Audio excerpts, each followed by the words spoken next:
ഖത്തറും റഷ്യയും തമ്മിലുള്ള ബന്ധം കൂടുതൽ സുദൃഢമാക്കി അമീറിൻ്റെ മോസ്കോ സന്ദർശനം. റഷ്യൻ പ്രസിഡന്റ് വ്ളാഡിമിർ പുടിനുമായി വ്യാഴാഴ്ച മോസ്കോയിൽ നടന്ന കൂടിക്കാഴ്ചയിൽ ഖത്തർ അമീർ Sheikh Tamim bin Hamad Al താനി ഖത്തറും റഷ്യയും തമ്മിലുള്ള നിക്ഷേപ സഹകരണത്തെ പ്രശംസിച്ചതായി റഷ്യൻ വാർത്താ ഏജൻസിയായ ടാസ് റിപ്പോർട്ട് ചെയ്യുന്നു. ആരോഗ്യ സംരക്ഷണം, ഔഷധ ഉൽപ്പാദനം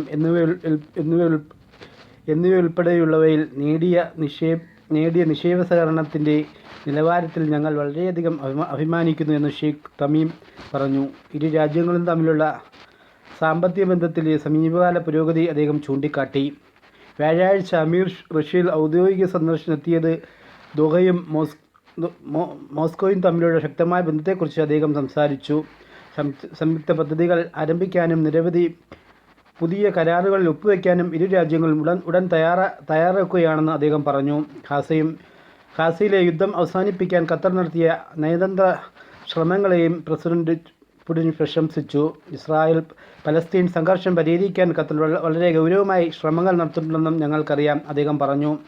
സാമ്പത്തിക രാഷ്ട്രീയ മേഖലയിൽ ഖത്തറും റഷ്യയും തമ്മിലുള്ള വളർന്നുവരുന്ന ബന്ധത്തെ ഈ സന്ദർശനം എടുത്തുകാണിക്കുന്നു.